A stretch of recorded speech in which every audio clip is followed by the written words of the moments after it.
Are you surprised at how tight these polls are? How do you see things? Yeah, we've seen the same thing. It's a very tight election. It's going to go back and forth a lot of times.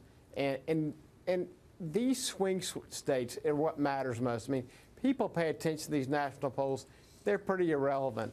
But these swing state polls, this is where this battles are going to be fought. And it is really, you know, you see some new states a little more in play. Georgia's a little more in play because of Kamala. But at the same time, in many ways, it's some of the Rust Belt states are a little more competitive for Trump because she doesn't have quite the draw that Biden did with some of those blue-collar workers. So it does balance out, but certainly there's been a new enthusiasm and quality between the two parties brought because of the change at the top of the ticket. Yeah, for sure. And that enthusiasm within the Democrat Party, does that turn into votes? Might very well. But like with most parties, the enthusiasm comes from the extreme in their party. And so the enthusiasm comes because of how far left they went. And some of these left activists that were disappointed with Biden, who ran as a moderate, and now are fully engaged. I mean, this is when you think about Democrat nominees for president, this is one of the more far left tickets that they've ever run. I see. Lee Carter, jump in here. So I'm fascinated by how everything has just shifted over the last few weeks. And if you look at the enthusiasm, 31% enthusiasm among Democrats when Biden was the nominee. Now you've got over 80% enthusiasm, 50% increase. I mean, that's a huge swing in just a few weeks. And I'm trying to figure out what to attribute it to. I'm trying to figure out what it is that has made this happen. What's your sense of why it's been that dramatic of a shift when the new candidate is actually the vice president and part of this administration? We know who she is. Well, we're seeing the exact same thing, both of them in the 80s now. And a lot of it has to do with the enthusiasm is based on the idea they have a chance to win. The lack of enthusiasm, I mean, people, Republicans or Democrats, one thing they have in common that should tie them all together, everybody wants to win. And the ability to win and the excitement about the possibility has made a huge difference. Yeah. And that now they feel enthusiastic just because they think they have a chance, and that, you know, that she can turn over a new leaf and get past. Because one of the biggest problems Biden had, and this is the Republicans dropped the ball by not defining the issues early, was they were relying on his unpopularity because of his age.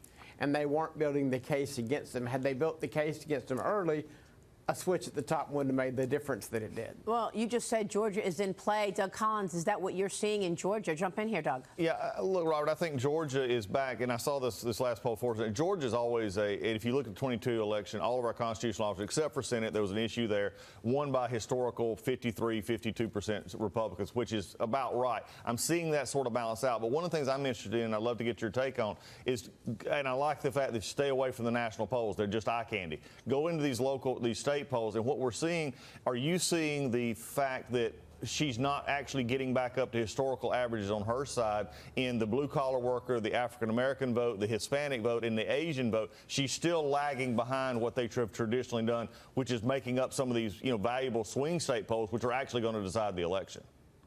There's no question. And what you see in Georgia is very accurate, because the group that she's most enthused are younger people that were just going to sit it out. Mm-hmm. And she's brought them back, that are left-leaning, brought them back into wanting to participate. And most especially the older African-American crowd and the African-American females. The move with a lot of the African-American males toward Trump has not changed, right, and that is still strong. But it is that enthusiasm of people who might have, when they originally polled before, been represented by people who said they might vote to people who definitely vote, is what I would attribute most of her rise to, that new group. But it is true that enthusiasm that Biden have of being able to relate to those Midwest blue-collar workers, at this point, she hasn't made the sale to them. Robert, how do you think this election plays out November 5th? You know, it is going to be very close. I mean, I think anyone who takes it for granted, the one thing I would have to agree with former President Clinton last night is don't get overconfident. Whichever side you're on, this thing is going to come down to every single vote, and it's going to be very tight.